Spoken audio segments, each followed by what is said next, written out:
Professional, educated women here, like the doctor, life is now divided between before and after the Taliban came to town. In the past, when the Taliban was not here, we have تقريبا almost good life. I worked, I could work, I could drive, but now even I cannot go out of home without any money. Even within this 2 3 weeks, we are bad life. We had a good life. Even that was good for us. And what do you think is going to happen to you? What do you think will happen in the future? I don't know if I go out of here. I'm too sure that they find us. I'm certain I had a good work in Herat City. I was so famous in Herat City, but because of just my life, I should leave out of it. And I mean, what are you going to do right now? What are you going to do? I don't know. A British commander went to talk to the Taliban fighters, trying to ease tension. But his troops were still forced to turn back those not on the list for evacuation, including the family of the pilot killed in action.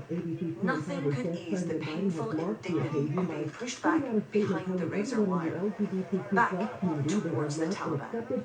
And in an exclusive interview today with ABC News' George Stephanopoulos, the president again defended his decision to withdraw. And he said that U.S. troops will stay as long as it takes to get thousands of American civilians out.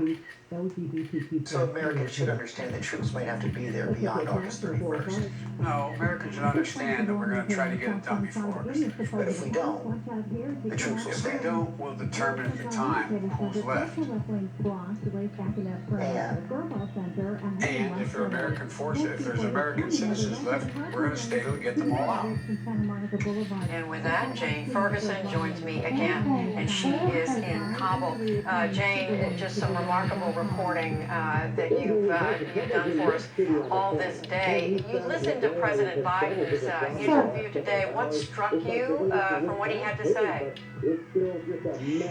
Well, the point that he was just making, that we just heard from him there, was very striking, that if they were to stay later, they would do so to get out American citizens. Again, there still isn't quite so much clarity here, indeed, on what the interpreters and those who would be getting SIV visas and different kinds of visas, those who assisted American forces on the ground, how they are going to get out. Journalists and diplomats are contacted every day, constantly right now, by people like that who haven't been given a visa, that is stuck in process. The other thing that he said that was interesting, when he was pushed on whether or not he took responsibility, or he thought that this had been a crisis or a disaster that could have been averted, he very much so doubled down in his blaming of former Afghan President Ashraf Ghani, saying that because he abandoned his position, effectively left the country, it was him that precipitated this crisis that couldn't have been foreshadowed. And as you were reporting, Jane, former President Ghani revealed his whereabouts today after just leaving the country abruptly over the weekend. That's right. He had been missing for several days. He had not addressed his people. He just left the country, and it was an absolute mystery and really an enormous scandal here. The government collapsed and the security forces collapsed within hours of him leaving and disappearing. And so today we heard that he had shown up in the United Arab Emirates, that country had given him a humanitarian visa, or a humanitarian reprieve to leave.